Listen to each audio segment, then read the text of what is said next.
Ja ku jemi sërish bashkë në studio, faleminderit sponsorit tonë Golden Eagle Erotic, ju tashmë e dini keni kanalin tonë zyrtar në YouTube, si dhe faqen tonë në Facebook me Prive Klan Kosova, ku mund të na shkruani për çdo lavdat, kritik apo sugjerim. E tani vjen për ju rubrika jonë e përjafshme, e vërtet e pa vërtet. E ndjekim bashkë në vazhdim.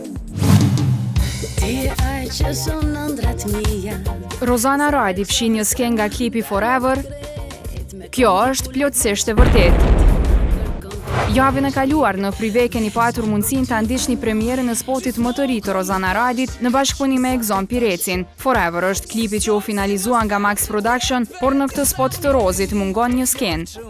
Në pjesën e larguar nga klipi, Rozana duket brune dhe shumë ndryshe nga se është parë më herët, ndërsa imazhet e Egzonit nga po e njëjta sken janë përdorur në videoklip. Edona James në ballinën e Playboy. Ky lajm është shumë i vërtetë.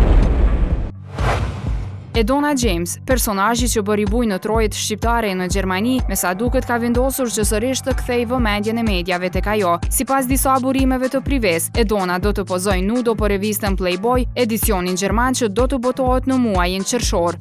Kështu Edona James bëhet e para transvestite shqiptare në ballinën e kësaj reviste ndërkombëtare. Te kërkesë Rita Orës për të qenë pjesë e panelit gjykues në X Factorin britanik dhe nuk vonoi shumë. Ai drejtoi këngëtares shqiptare një ofertë prej 1 milion pound për ta pasur në jurinë e këtij spektakli, por Ora pa menduar dy herë e refuzoi këtë ofertë, pasi që dëshiron të jetë më aktive në skenë si këngëtare.